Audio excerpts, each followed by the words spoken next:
Good morning, friends. My name is John Higgins. Welcome to another Sal St. George show. If you've been here before, it is always a pleasure to see you. Welcome back. And if you're new to our programs, welcome to the party. This is how we start our week. Every Monday morning, we celebrate entertainment's leaders, legends, and icons. This morning is certainly no exception. So today, Sal is taking a virtual field trip to the Yogi Berra Museum in Little Falls, New Jersey. And we are honored to be joined by Jenny Pollock, Education Director, and Kira Player, Museum Educator. Now, please be sure to keep your camera and microphone on mute throughout today's program for expedience. If you have any questions on Zoom or for the people joining us on Facebook, share them in the chat or leave a comment. I'll be relaying any questions you have to Sal and to our guests. Please feel free to hop in the chat right now and let us know where you're joining from. Next week, Sal will be talking about bombshells, Mamie, Mansfield, and Monroe. It'll be a lecture on some of the Hollywood bombshells. We look forward to seeing you then. So now, without further ado, here is the man of the hour, Sal St. George. Good morning, everybody. And it looks like our special guests have already chimed in. And we have Jenny and Kira here, and they're at the museum. In what part of New Jersey are you in, Jenny? I am on the campus of Montclair State University, and that's in Montclair, New Jersey. Very nice. I know exactly. We do quite a bit of work in Lakewood, New Jersey. So how did you get involved with the Yogi Berra Museum? Oh, boy. Well, that's a really long story that I won't tell you now. But essentially, I have a background in theater, creative writing, and arts and education. And Yogi Berra sadly passed away in 2015. And there were a lot of changes at the museum. And one of the big ones was to really increase the education initiatives, because we are the Yogi Berra Museum and Learning Center. Serendipitously, I was in a job situation I was looking to get out of, looking for a new one. I met the new executive director here. She joined here in about 2015, 2016. And I was so lucky to get the job as education director. They'd never had one before. And we're really proud of all the programs we have to offer. And particularly the one you all are going to see today on the history of the Negro Leagues. It's really good stuff. And Kira, how did you get involved?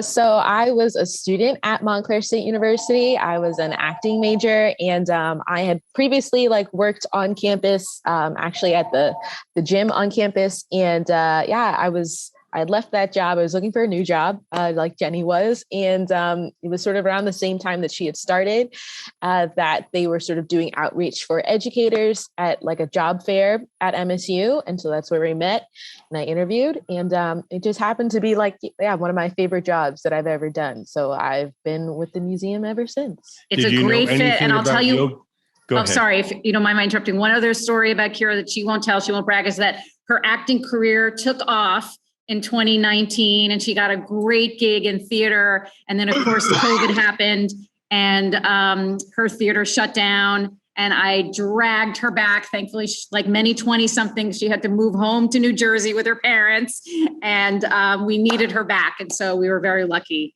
I'm probably going to lose her again, but we're not going to dwell on the negative. Yeah. Wow. So tell me, did you know anything at all about Yogi Berra before you came to the museum? I didn't really. I came from a Mets family. Go Mets! And sorry if there's any Red Sox or Phillies fans on the call. I'm so sorry. So I knew a little bit about baseball, not so much, but truthfully, I mostly remembered Yogi Berra from the 1980s commercials, because that was when I was a teenager, and I knew all those commercials. But was that Yoo-Hoo he was selling? Yoo-Hoo, yeah. And Fruit of the Loom underwear, and Aflac, and I'm sure our guests are going to send in others. Yeah, I think Miller Lite in there. There was a lot. Yeah. Okay, so tell us a little bit about the exhibit that you put together. Why did you decide to put it together in the first place? Sure. So at the very end of 2019, we were lucky enough, due to the wisdom of our great executive director, her name is Eve Shanin. She had been in conversations with the Negro Leagues Museum in Kansas City, and they apparently have a traveling exhibit that was beginning to travel the United States in celebration of the 100th anniversary of the Negro Leagues, which was in February of 2020. So we were fortunate enough to have to be the first stop on their United States tour. We were going to have the exhibit here for the year for 2020. Yogi Berra's connection, just to loop it in, is that Elston Howard, a famous Black baseball player, was part of the Negro Leagues, back in the 30s and 40s. And he was the first Black New York Yankee. We're going to get into that in our program. He didn't join the Yankees until 1955, which was 8 years after Jackie Robinson breaks the color barrier. But I'm going off on a tangent. We'll get into that.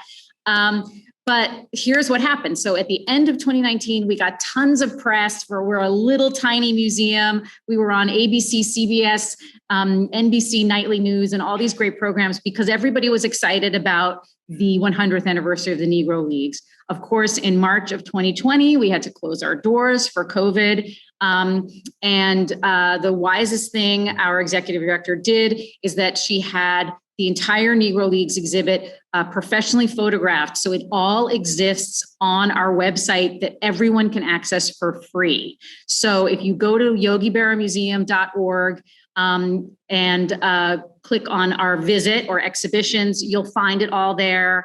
It's really exciting. Many of the pictures are accompanied by some audio of Negro Leagues experts talking about different stories about different players. So obviously, in an hour's time, we won't touch on everything and every player, but there's much more there for you to see. And just to end this long story, the Negro Leagues Museum in Kansas City has agreed to let us keep the exhibit through 2021. Thank God, because it really stunk that so many people couldn't see it because of COVID. So now I know how the pandemic affected your museum. Was that your next question? Yeah. Yes. Yeah. So we reopened briefly in the fall of 2020, only of course to have to close again with a new surge in New Jersey. But as of May of 2021, we've been back up and running, and we've even started to have school groups come in, which is what we love the most and what Yogi really wanted. He wanted kids in the house learning and celebrating so many different avenues of learning inspired by baseball in his life. Okay. Can we start seeing the exhibit? We can. Okay. But first, I didn't do my little official welcome to the Yogi Berra Museum and Learning Center. As John said, I'm the education director here, Jenny Pollack. I'm joined by Kira Player, one of our crack educators. And the first thing I always like to ask people, though, when they come to the museum, and please, any questions you have, put in the chat, and any answers to our questions, put in the chat. But tell us first, what do you know about Yogi Berra? Who was Yogi Berra? And I don't know, John, do you want to chime in or you want me to look at the chat? I can look at it too. Yeah, so far we've just got a question. How was Yogi Berra related to the Negro League? Although I imagine we'll be discussing that quite a bit. We will absolutely get to that, but I just mentioned a great player, Elston Howard, who became Yogi's mentee in catching. He was the catcher to replace Yogi. Elston Howard was the first Black New York Yankee, and he came out of the Negro Leagues. So that's a little connection there. And I can say how I know Yogi Berra. I know he was very good at coining a phrase. He was. So he was very famous for Yogi-isms. My personal favorite is "We may be lost, but we're making good time."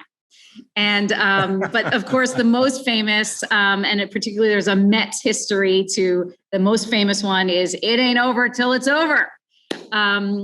And so Stanley Weinstein's chiming in. Yogi was probably the greatest catcher in the history of the MLB. He won more World Series rings than any other player, was MVP 3 times. Absolutely, Stanley. He's right on the money. Yogi Berra has 10 World Series rings, more than any baseball player ever, and probably no baseball player will ever be able to surpass that record. But the little spiel I'll give you about Yogi Berra real quick is that he was known, of course, for being a great baseball player, but he was also really a great human being. And what we mean by that is he stood for certain values like respect and kindness, teamwork, excellence. And that's really what we think is so important. And our mission here at the museum is not just to remember the life of the great Yogi Berra, but to uphold those values. Okay, so in the interest of time, I'm going to turn it over to Kira, who's going to lead us in a little game. And it's just a couple of minutes, and then we'll get right into the slideshow. Okay. Great. Yes, so we do have a game here. It's called Stand Up, Sit Down. Now, of course, everyone doesn't have their cameras on, so you can still play if you want to put like a thumbs up emoji up, if you want to add in the chat a yes or a no. But basically, the rules of the game, right, are that I'm going to say something. If you agree with what I've said, then you stand up. If you don't agree with it, then you stay seated, okay? And once again, you can do thumbs up, thumbs down, like Jenny's showing you, yes or no in the chat if you agree with these statements or not. All righty. So first up, stand up or yes or no if you have ever played or watched baseball or softball. Has anyone played or watched baseball or softball? All right, we're seeing a couple people, Great. All right, next. Has anyone played any other team sport? If you played any other team sport, stand up, thumbs up. If you've played any other team sport, right? In school, as a kid, if you're still playing recreationally. All right, great. Thumbs up if you are not a fan of sports. Thumbs up if sports just isn't really your thing. Me and Jenny kind of. I know we work at a baseball museum, but listen, I do enjoy baseball. I enjoy yogi, right? But not really any other sport. Okay, next. Thumbs up if you've ever really wanted something and you didn't get it and you thought that was unfair. Thumbs up if you ever wanted something and you didn't get it and you thought that was unfair, right? A lot of us, right? See a lot of people with that. Great. All right, now, thumbs up if you have ever felt left out of a group. Thumbs up if you've ever been left out of a group. Yeah, all right. This also gets a lot of people. Great. All right, coming up on the end here. Thumbs up if there's ever been an activity that you loved with all your heart. Thumbs up if you've ever done something that you loved. Everyone's thumb should be up, right? Even if it was like eating your favorite meal. Thumbs up for that. All right, last question is thumbs up if you ever felt proud of something that you worked really hard on. Thumbs up if you've ever been proud of something you worked really hard on. That's awesome. That's great. Love to see that. So we play this game for a couple of reasons. Thank you for playing along with me, by the way. So firstly, we play it as sort of like a warm up, an icebreaker, of course, but also because we think that some of the statements that we just shared reflect a bit of the Negro Leagues experience. Things like, have you ever felt proud of your work? Have you ever felt left out, right? So these are phrases or experiences that we think relate to the Negro Leagues, and that's why we start with that game. So now I'm going to turn it back to Jenny, and we're going to get into our slideshow. Okay, everybody, I'm assuming, Kira, you can see my slideshow and you can hear me still? I see you, I can hear you. Excellent. Okay, so we're going to start with our first, okay, wait a second here. It's given me, I'm using my, okay, sorry, a moment. Technical difficulties. Why isn't it letting me change slides? Okay, let's try this again. Share.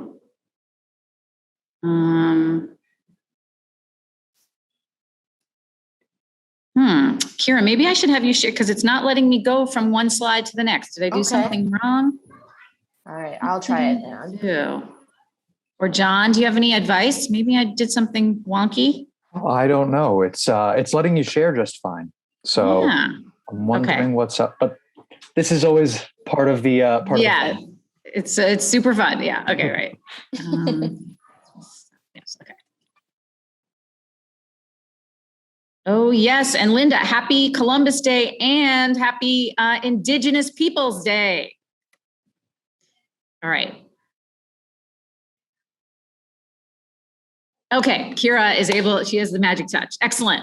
Okay, so we start with this incredibly famous person. And before I tell you who he is, put it in the chat if you know who this is. Celebrated, very famous baseball player. Yes, everyone, do you know who this is? Anyone? Nobody's putting it in the chat. Jackie Robinson. Thank you, Marsha Friedman. Yes. So someone else put in the chat, tell us, why is Jackie Robinson important? What do we know about him? Why is Jackie Robinson important? I'll let you guys take a minute to put that. Jackie was safe, Alan said. No, I'm sorry, Alan. He was out.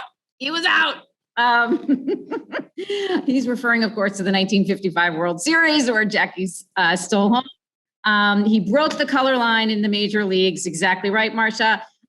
So we get a lot of kids here who sadly think that Jackie Robinson was the first Black baseball player, which is not exactly true. And we're happy here to set kids straight on that one. Why was Jackie Robinson not the first Black baseball player? Anyone, put it in the chat if you know about this history. And if not, we're about to tell you. But Jackie Robinson was not the... Gail is sharing that he lived across the street from the high school that she taught in Los Angeles. I'm guessing that means, Gail, or Pasadena, somewhere around there. Anyway, I'm turning back. Yes, exactly, Karen. Because of the Negro Leagues, Jackie Robinson was not the first Black professional baseball player. Take it away, Kira. And remember to unmute yourself. Right. Yes. So Jackie Robinson was not the first Black professional baseball player because of the Negro Leagues, right? So this person on our screen is Moses Fleetwood Walker, and he is actually considered the first Black Major League Baseball player. And the reason for that is because he played on the Toledo Mud Hens, which is a major league team back in the late 1800s. And so he integrates this team. Moses is right here, standing tall in the center there. And Moses Fleetwood Walker is a catcher, okay? But in the late 1800s, he was what's known as a barehanded catcher, So go ahead and put in the chat what your guesses of what that might be is. I feel like, the hint is in the title there, a barehanded catcher. But for anyone who doesn't know, who can't guess, a barehanded catcher is someone who does not use a catcher's mitt, right? And so the reason for that is because when Moses is playing in the late 1800s, the catcher's mitt had not really been invented. It didn't look anything like what we have today. So a lot of catchers were barehanded catchers. But I just imagine for yourself, trying to catch a fastball coming at you at 80, 90 miles an hour.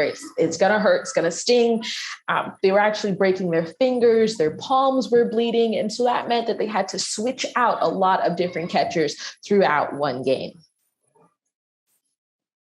Okay. And in our next slide now, this is in 1887. So this is a team, as you can see, called the Syracuse Stars.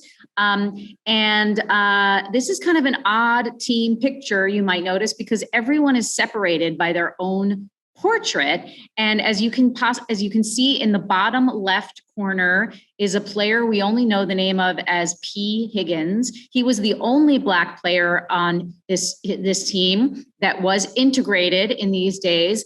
And the story goes that two of the white players decided they did not want to have their picture taken with a Black man.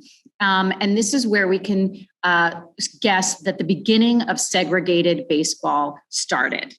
And of course, segregated baseball is directly connected to Jim Crow laws.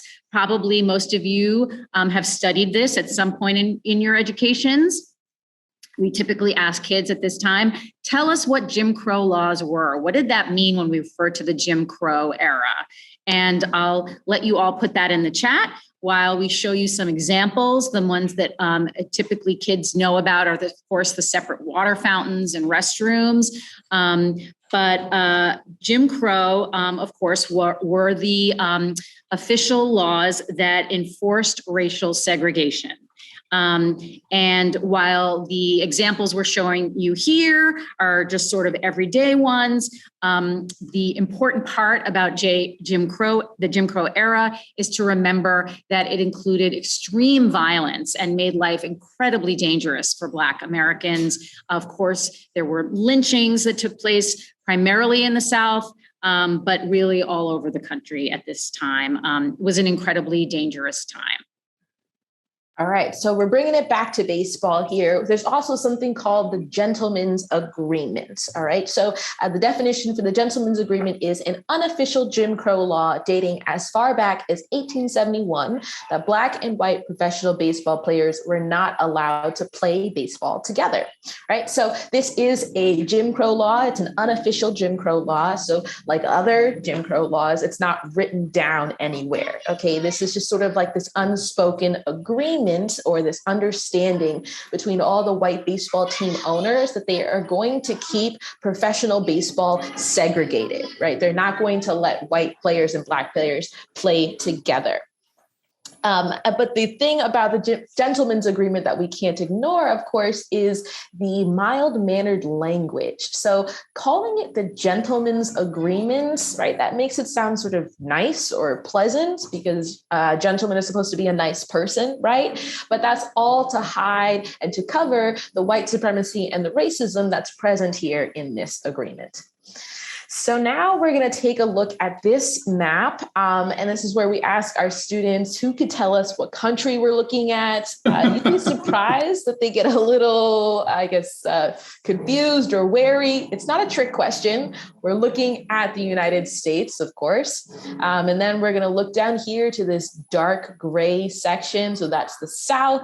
And this map is showing us the population density of African Americans in 1900. So this dark gray area shows us just how many Black people are living in the South. This is all to bring us back to talking about, of course, the slave trade, right? So a lot of our students at this point have studied the forced enslavement of Black people in our country going as far back as 1619, before the United States was even a nation. But then, of course, even after slavery was abolished, a lot of Black people were still living in the South. And the reason for that was, of course, their families were there. That's where they had grown up. So they just sort of stayed around there. Starting around 1915, however, partially because the South was so violent and dangerous for Black people, and partially because there was better job opportunities in the North and in the West of this country, thousands and thousands of African Americans left the South to move to the North and to the West. So there was this really huge movement of Black people out of the South to the North and the West. This is where we ask our students, and where I'm going to ask you as well. Does anyone know what we call that movement? We get a lot of fun answers sometimes. I think the last one I heard was someone thought we were talking about the gold rush. You get like civil rights guesses, civil rights movement. So if you're familiar with this movement of Black people out of the South to the North and to the West around 1915, put it in the chat there. Oh, Stanley. Stanley was the first one. Great. You got it, Stan. Yes, it's the Great Migration, or the African American migration, right? So this next map shows us exactly what that looks like. So these green octopus-looking arms here show us the pathways that Black people were taking out of the South to the North and to the West there, to all these different cities. Some trivia for you is that our friend Jackie Robinson, he grew up in a town in Georgia called Cairo, and then his parents picked up and moved all the way west around Los Angeles when he was 4 years old to Pasadena. And that's where he grew up. And he went to UCLA, and there he was an all-around amazing athlete. So not just in baseball, but also in track and in football. Okay, so this next map is kind of connected to the Great Migration because this map shows us where all of the Negro League teams started to pop up. And it would make sense if you look at the area around New Jersey. Yeah, give it up for New Jersey. And particularly New Jersey, Pennsylvania, New York, that area. There were lots of Negro League teams, obviously, because this is where Black Americans were moving to and laying down roots. Of course, there's still many teams in the Midwest there and even some in the South. So who was the person who got all of this started? We want to give props to the famous Rube Foster, or not so famous. This might be the first time you've heard of him. He was considered the father of the Negro Leagues because he was the guy who really got all of these random Black baseball teams organized and into different leagues. And he was a unique visionary and manager. And he also had been a great pitcher on a Chicago Black baseball team called the Chicago Giants. And he felt that the Negro Leagues presented the Black community with an opportunity. And then we have this quote here that he says that we talk with students about, and you should feel free at this point to put in the chat what you think this quote means, and we'll tell you what our research says. But he said, "We are the ship, all else the sea." And really what this means is that he considered the Negro Leagues the ship, and that all else the sea represented white baseball or the major leagues. And that his dream for Black baseball was that they stayed unified and that they would be a stronger league that way, and that no one should jump ship and join the major leagues. He didn't want that to happen because he was afraid that then the Negro Leagues would die out. His vision was that the Negro Leagues would be so strong that they would seamlessly be able to join the major leagues. Well, of course, that's not exactly what happened. Jenny, I have a question for you. Sure. Why do you think the name of Rube Foster is not prominently known? That's a great question. I mean, that it is, when you start to do any kind of research on the Negro Leagues, he is really well known. There's a great book that I recommend to everyone that's really about the history of the Black American athlete, and it's called $10 Million Slave. Really great book by a great sports journalist whose name is totally escaping me, but we'll Google it before the end of this. I don't want to not give credit where credit's due. Yeah, you know, the standouts from the Negro Leagues that you all have probably heard of are Satchel Paige and Josh Gibson and maybe Elston Howard and Buck O'Neill and Roy Campanella. But yeah, Rube really should have been well known. He did sadly die at a young age, and he kind of started to have serious problems with mental illness. I mean, not unlike Jackie Robinson, he had to deal with an unbelievable amount of brutal racism just in trying to organize his teams. They unfortunately didn't have their own stadium, so they were at the mercy of white baseball to allow them to use their stadium. So there was lots of, negotiation and money, and the Negro Leagues, of course, didn't have the resources that Major League Baseball had. Right. I'm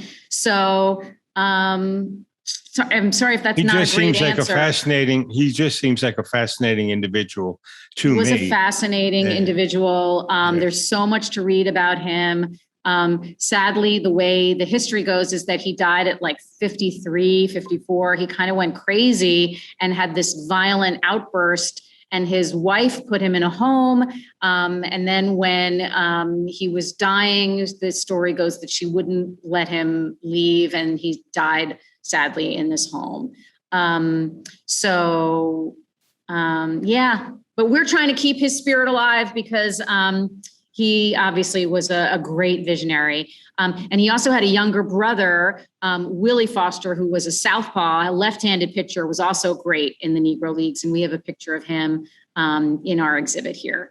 And by the way, I love the captioning. We haven't done that. We've never been so fancy. Okay, so let's move on to the next slide. This is the 1924 Negro Leagues World Series. Yes, the Negro Leagues had their own World Series.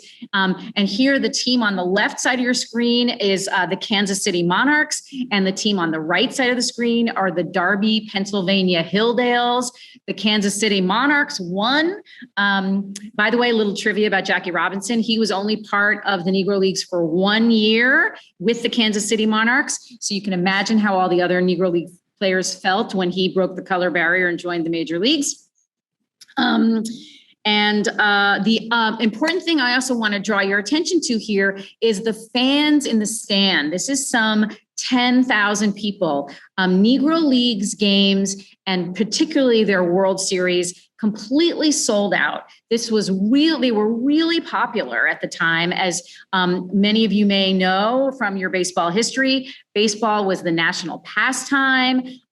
Young people today in our 21st century, there's really nothing for us to compare what it was like back then in the 40s, or way back even in the 20s, 30s, 40s. Everybody loved baseball. There was such a huge passion for baseball.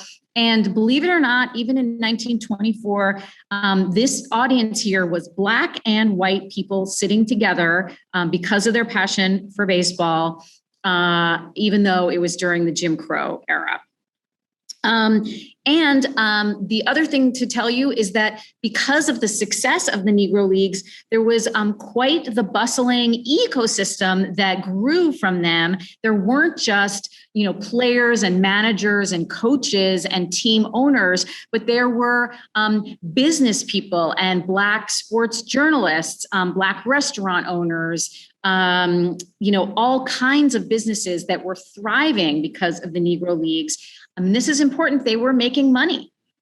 That ties in directly with a question that Ed just asked. Did the white tell us. press Yes, cover the Negro Leagues, or was it only covered by Black newspapers and Black journalists? That's a great question. It was predominantly covered by Black newspaper journalists. And I do think it was also covered by, regular mainstream newspapers and journalists, but not nearly as thoroughly as Black journalists. And there were 3 or 4 thriving Black newspapers that, of course, no longer exist. I believe the Pittsburgh Courier was one of them. Somebody fact check me on that. They were great. If anyone has seen the movie 42, it is not just about Jackie Robinson's joining the major leagues, but it's also a sort of subplot that's interesting is about the journalist who kind of followed him around and was sort of known at the time as being the Jackie Robinson news expert. And of course, his name is escaping me right now too, which is terrible, but we can Google him. Okay, so did I answer that question, I think, well enough, John? Okay. I believe so, yes. Okay, good. So back to the slide that you're looking at. In 1947, everything changes, of course. You all probably have heard of the famous Branch Rickey. He was the general manager of the Brooklyn Dodgers. Go Dodgers. Now, of course, the Dodgers are in LA. Ooh. And so this is the moment that set Jackie Robinson apart. And we always ask kids here, why would Branch Rickey choose Jackie Robinson and break what we call the gentleman's agreement and bring a Black man into white baseball? So put in the chat what you think the answer was there. Yes, of course, Branch Rickey did want to push for social change. He did believe that Black and white baseball players should be able to play together. But he was also a savvy businessman. He knew Jackie Robinson would be a great asset to his team. He, of course, wanted to make money and sell tickets. So it was a little bit of a gimmick is not really the right word, but he knew it would be would change the game. Also, at this point, Negro League players had a reputation for being a bit more daring, a bit more aggressive players. Many of them could run really fast, unlike some of the white major league players. Some people say that stealing bases came from the Negro Leagues, that wasn't a thing in the major leagues yet. And of course, Jackie Robinson had been to college. He was very mature. He was an all-around great athlete. And so they thought he would also be able to handle the brutal racism that was definitely coming his way. All right. So this next slide, we've got a person on our screen named Rachel Robinson. So we've been talking about Jackie Robinson. Take a wild guess as to who Rachel Robinson might be. Sometimes we get students who say, oh, it's his mom, it's his sister. I mean, there's really only a few guesses, I guess, but this is his wife, of course. Rachel Robinson is now his widow because Jackie Robinson died around 1972, but Rachel is still alive. She had a birthday this past summer, so she's 99 years old, and she's working on the Jackie Robinson Museum that's going to be in Manhattan, right, Jenny? Not Brooklyn. Yep. That's always the thing. I know, we always joke it should be in Brooklyn or LA, but whatever. Right. They didn't ask us. When they're planning on opening? I don't, but Sal, I can definitely connect you to the educators there. I know the people there. Yeah, they do a lot of virtual stuff for now. I don't know exactly when they're opening. COVID, of course, set them back. Yeah, it set us all back. But Rachel is still a great friend of our museum, Yogi Berra Museum, and friends with the Berra family. But the reason why we're highlighting her right here is because we're about to watch a short video, and she's in this video, she speaks in this video, but they don't tell you what her name is. So that's a little bit about Rachel Robinson, and then we're going to watch this short 4.5-minute video. And I'll just add that this is a video that comes from Ken Burns's great documentary series called Baseball. And if everyone just make sure they're muted.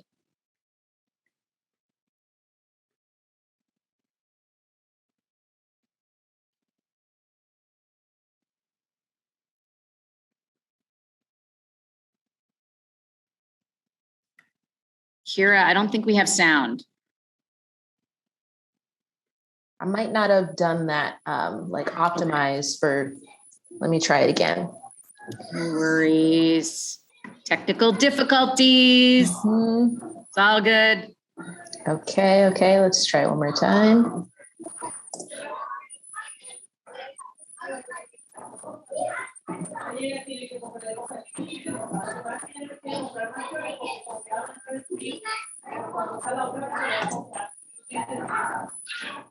There's also some background noise. Is that maybe coming from you, Sal?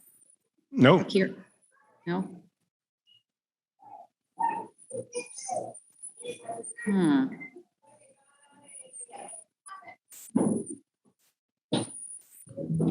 Shoot, we still have no sound. Can you guys hear it? You know what we can do, Jenny? We can attach this clip to our email that we're going to send everybody, and they can watch it at their convenience. Exactly what I was going to suggest. We can share this video with everyone. Yep.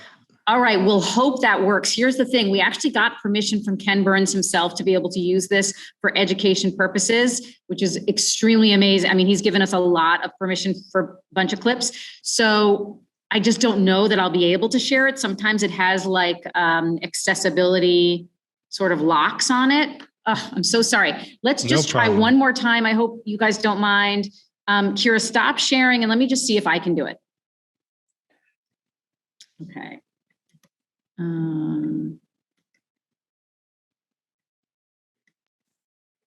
Wait. Okay, let me see. I'm going to go.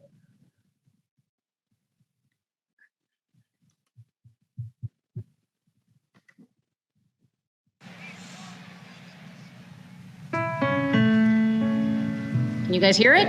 Yep. Yeah. Yay. Oops. Okay.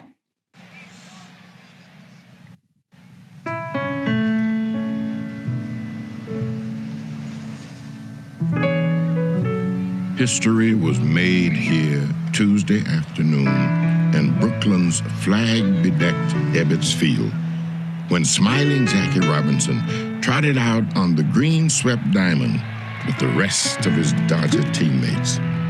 No less than 15 photographers surrounded Robinson before the game and clicked his picture from every position imaginable.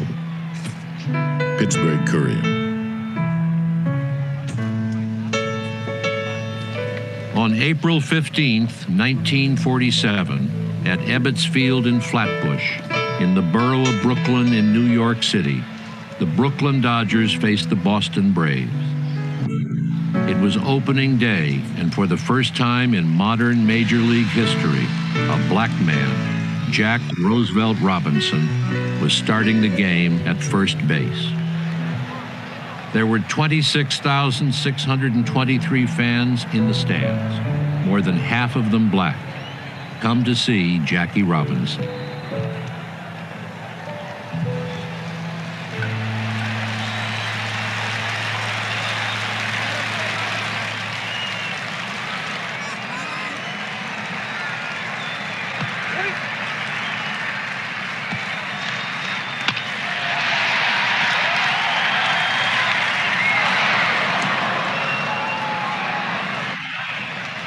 Although Robinson went hitless in 3 trips to the plate, just the sight of him stirred the crowd.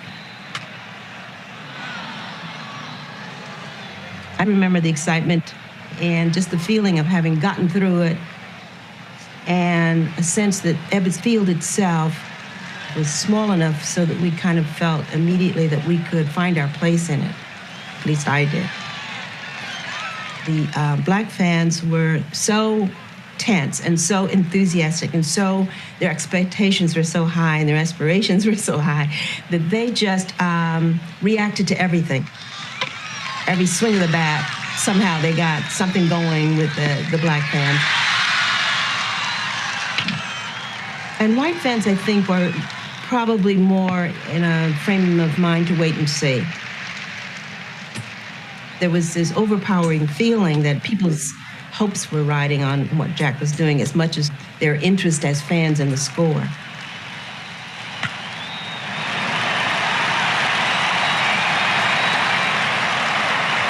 The Dodgers won that day 5-3.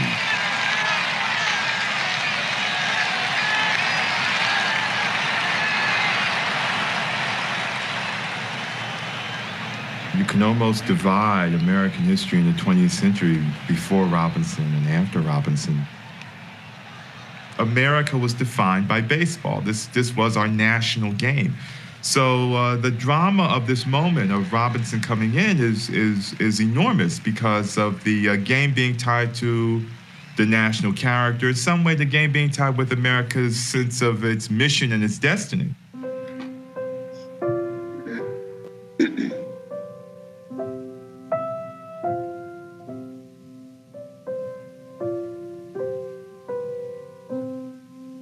For me, baseball's finest moment is the day Jackie Robinson set foot on a major league field for the first time in 1947. I'm most proud to be an American, most proud to be a baseball fan. When baseball has led America rather than followed it.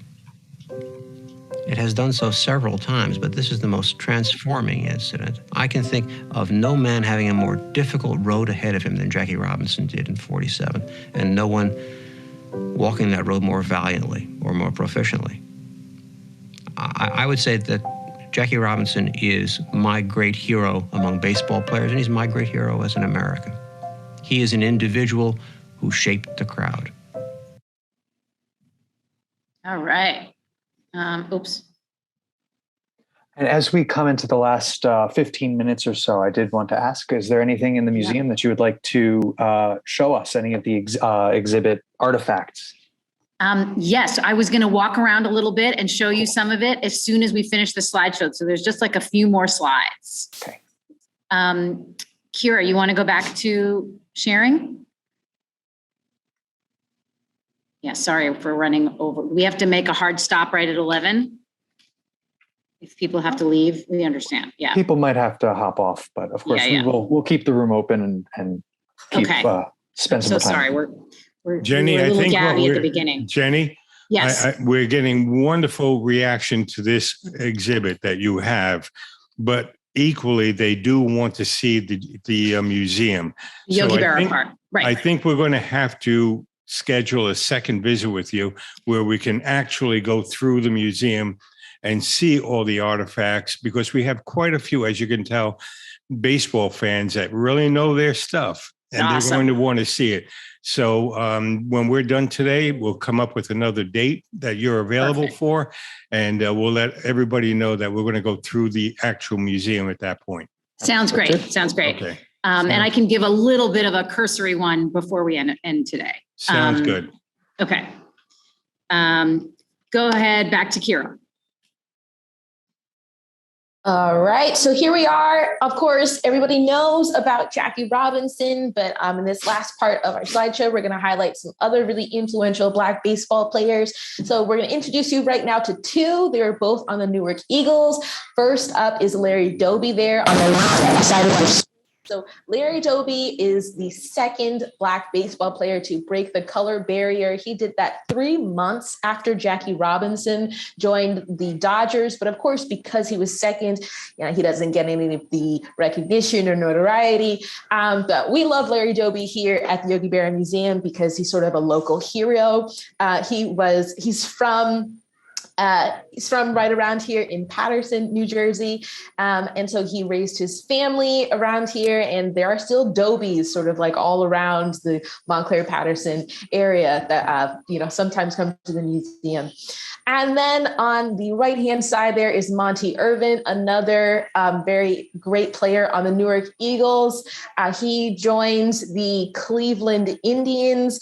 That's the American leagues that then joined up with the major leagues later on. And again, Larry Doby, not the Cleveland Indians, but the New York Giants. Yeah, I was just going to tell you that. No worries. Yeah.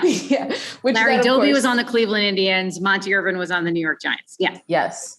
Which then became the San Francisco Giants. Again, a sort of local hero from originally Alabama, but then came up to Paterson, New Jersey, sort of made a life for himself here. And then moving on. This is Abe and Effa Manly, who is really important. We have a lot of kids come to the museum from the city of Newark, and we really want them to know their city's baseball history. Abe and Effa Manly were the only Black married couple to own a Negro League team. They owned the Newark Eagles. And Effa Manly was really well known for being a savvy business person. She was very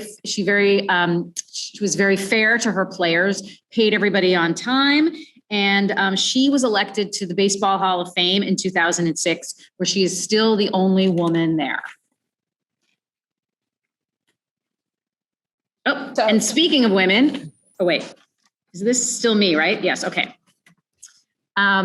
So people often ask, were there women in the Negro Leagues? There were, though sadly, we only know about these three because these were the three that had documentation and photographs: Tony Stone, Mamie Peanut Johnson, and Connie Morgan. Tony Stone was the most well-known one, the one there on the left. She played for several Negro Leagues teams before signing to play second base for the Indianapolis Clowns in 1953, because this was the position left open by the great Hank Aaron, who joined the Milwaukee Braves. Mamie Peanut Johnson in the middle was the league's first female pitcher, and she also joined the Clowns. And on the right was Connie Morgan, who replaced Tony Stone when Tony Stone left for the Kansas City Monarchs. Connie Morgan joined the Clowns. And these three extraordinary women were definitely trailblazers because they also faced an enormous amount of harassment, intimidation, and abuse for being both Black and female. So the last player we're going to talk about here is Elson Howard. Elson Howard is the first Black New York Yankee. He joined the Yankees in 1955, which if you've been remembering all the dates we've thrown at you, 1955 is 8 years after Jackie Robinson breaks the color barrier. So the Yankees were very slow to integrate. They're one of the last major league teams to do so. But Elson Howard, when he joins, Yogi Berra is his catching mentor. The two of them are, lifelong friends after that, and their families sort of grew up together. But we're highlighting all of this to then talk about the integration of the major leagues, right? So the integration of the major leagues was a really important and positive step towards undoing the racism in baseball. But of course, integration also meant that the audiences for the Negro Leagues were getting smaller and smaller because as their favorite Black baseball players were leaving for the MLB, their fans were going to watch them play right on that bigger national stage. And so that meant that eventually by about 1960, the Negro Leagues was no more, had completely sort of crumbled. So we've got this double-edged sword here that on one hand, integration of baseball was a very good thing. Black baseball players and white baseball players should be able to play together. But on the other hand, there were obviously devastating consequences, not just for the Negro Leagues or for those Black baseball players that were not drafted into the major leagues, but also for, as Jenny talked about, that ecosystem of Black people in the business of baseball, right? So all those team owners and the managers and the journalists and the business owners, the Black business owners that were sort of making a livelihood off of the popularity of the Negro Leagues, all their businesses were sort of no more afterwards as well, because there was no longer that audience for the Negro Leagues. And so there was all these sort of far-reaching consequences about the integration of baseball. But next, yes, I'm just going to acknowledge Monty's comment. Yes, Monty, the Red Sox, not surprising, were the last team to integrate. But to bring you up to speed today, just to know like what's going on. Hinchcliffe Stadium, which is right near us here in Paterson, near Paterson, New Jersey, or it is in Paterson, we're near Paterson, is the only Negro League stadium left in the Northeast. There's, I think, some 6 stadiums that still exist around the country. And this is where, of course, Larry Doby played in high school. And this is what it looked like way back when, and this is what it looks like today. Unfortunately, it's completely run down. There is, however, some $90 million project with the city of Paterson to restore this to its original glory.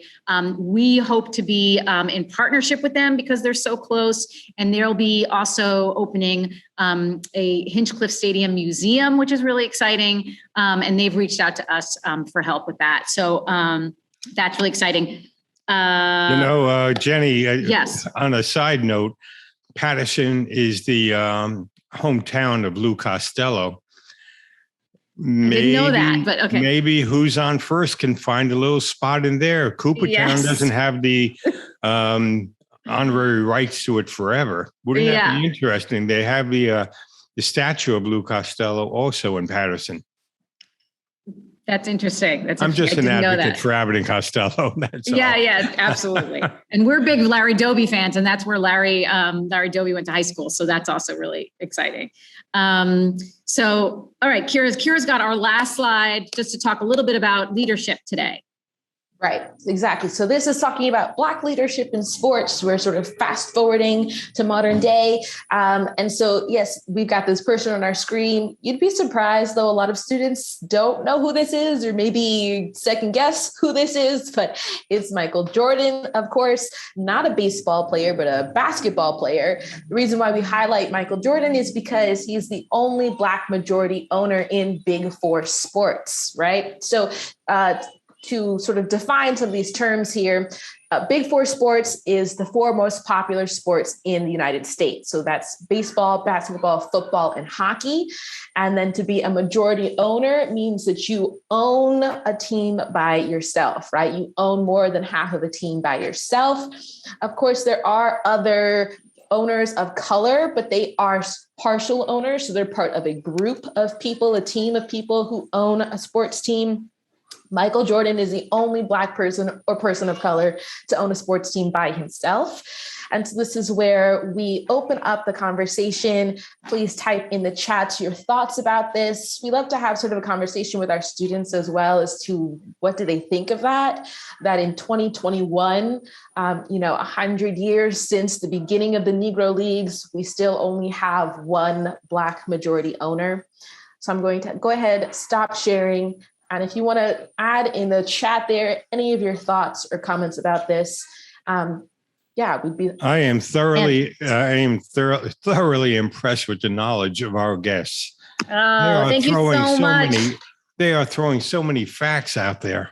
And let me just add, because in the interest of time, I do want you guys to be able to see a little bit of the museum, but we absolutely can schedule another hour sometime. So yeah, typically at this point with students, and usually this program is for middle and high school students, we have a great conversation about the importance of integration and the good and the bad of the demise of the Negro Leagues, Black leadership today, particularly in the NFL, switching over to baseball. Most kids don't know that the NFL is something like 75% Black players and 0% Black ownership, which is another interesting topic of conversation. But switching gears, I just want to show you, I'm going to do a little 360. I am in the Yogi Berra Theater. And if all of you lived in New Jersey and you could come here, this is where you would be sitting. It's designed like a little mini Yankee Stadium. You can see our little like white gates up here. And we just got new lighting in here, which is really nice. And this is the real 1951 World Series banner that was donated to the museum by the Yankees. Thank you, Yankees. I like to give the Yankees a hard time and go, boo, Yankees. But, you know, of course, we love the Yankees. And then I don't know if you guys can see. There we go. There's lots of other banners. I'm sure this huge baseball crowd knows that the Yankees have more world championships than any sports team in any sport.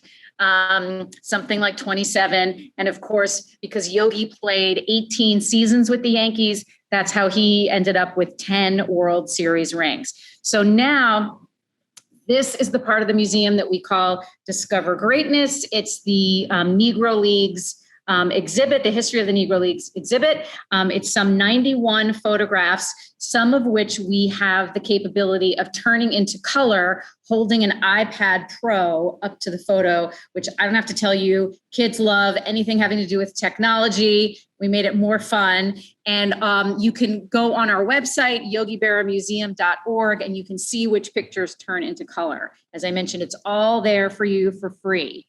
Now I'm walking, and everyone pray to the tech gods that I don't lose my Wi-Fi. Sometimes as I walk around the museum, I suddenly disappear, but I will come back.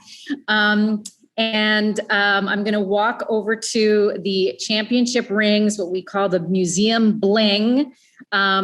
These are Yogi's, these are the 27 championships rings, which looking at through Zoom is a bit like watching paint dry.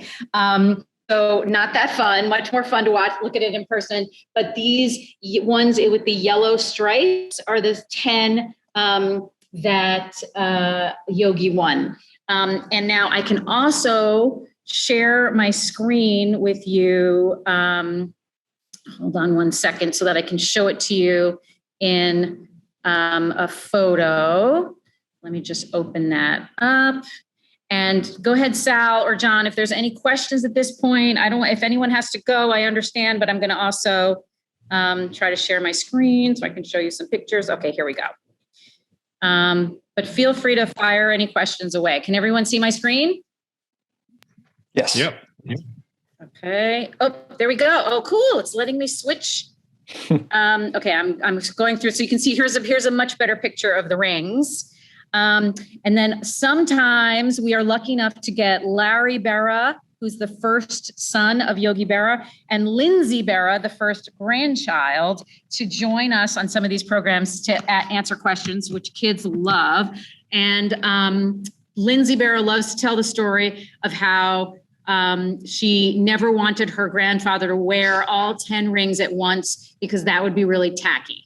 But we have this funny picture of him. He did a photo opportunity of him wearing, and you can see how fat his fingers are. He couldn't even fit them all, like on his thumbs. So that's kind of a funny picture. And then we always tell the story that his favorite ring was the one he won in 1953. And the reason it has a 5 on it, it was the 5th World Series in a row that the Yankees had ever won. So from 1949, 49, 50, 51, 52, 53, 5th year in a row. So all of the Yankees that year got a special ring with a 5 on it. And Yogi wore this ring on his pinky from 1953 until he died in 2015. So you can see how the sides of it were pretty worn down. He shook a lot of hands in that time. Okay, so I'm going to stop sharing now. I guess we have to stop, but. Okay, John, do you want to show what we have here for the, excuse me, their website and. Absolutely. Yeah. Yeah, let's, so I'll go through, we've got a few of I'll show everyone everything real quick. So you can find our information and see more of our programs at salstgeorge.com. Next week, we will be doing, like I said, a presentation on Hollywood bombshells, Mamie, Mansfield, and Monroe. You can also follow Sal on Twitter. You can find all these links will be included in our follow-up email. Sal is on Instagram. Sal is, of course, on Facebook, and this is being live streamed to Facebook. So hello, Facebook. You will be able to see this and other virtual road trips on our YouTube. Again, Sal St. George. And now I want to emphasize YogiBerraMuseum.org. You'll be able to see our friends at the Yogi Berra Museum, visit, donate in membership, definitely support them. I'm so glad that you're sort of pulling out of the woods of the pandemic. I'm glad to hear everything is open again. And John, if I could just jump in here, sure. And I'll tell you a really good story. So we have these great t-shirts. I'm wearing a hoodie. Oh, look at that. Kira's wearing a t-shirt. So buy those you can click on shop. And just a really quick, funny story. The great CC Sabathia has a Yogi t-shirt. And whenever he's interviewed, he wears it and our phone starts ringing off the hook. The greatest thing. So fantastic. Yeah. And that's that book. Yep. Yes. I wanted to say a recommendation of a book on Yogi Berra, Yogi Berra, Eternal Yankee by Alan Barra. We will include that link as well. Sorry, John, can I interrupt one other? Because I didn't want to not give credit where credit was due. I mentioned a book. I misspoke about the title. It's 40 Million Slaves. I strongly recommend you read this book. It's by the great William Roden, Rhoden. He is a sports journalist and I think has written several books, but this is a really good one that I recommend for baseball fans. We will include that one as well. Cool. Also, we have a comment from Monty that Yogi was an American hero. He was a Navy gunner on D-Day. Absolutely. Yogi Berra And he fact. was 17 when he joined the Navy. Wow. All right. So yes, all those links and all those book recommendations will be included in our follow-up email. And thank you to our friends at the Yogi Berra Museum. We definitely need to set up a part 2. Okay. Yes. And when we get back together, we have to go over Yogiisms. Yes. And, sure. We can do a program just on Yogi. But Roz Liebenthal, thank you so much for your comment about honoring the Negro Leagues Baseball Museum. Our exhibit is from them. It's on loan to us from the Negro Leagues Museum in Kansas City, which I mentioned at the very beginning. You might have missed that.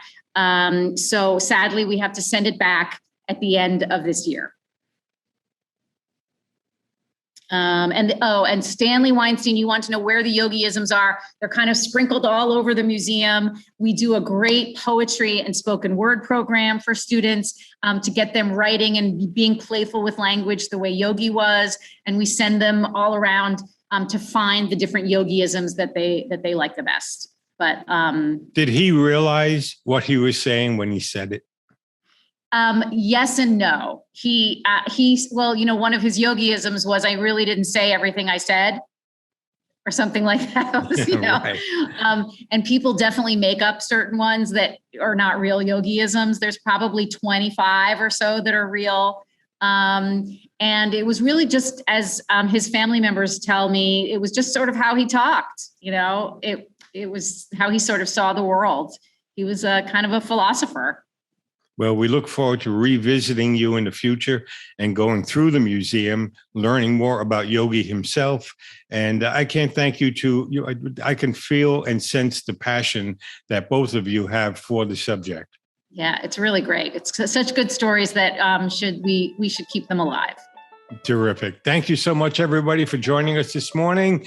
And we'll see you next time. Thank you again for being part of our Monday morning chit chats. Bye-bye.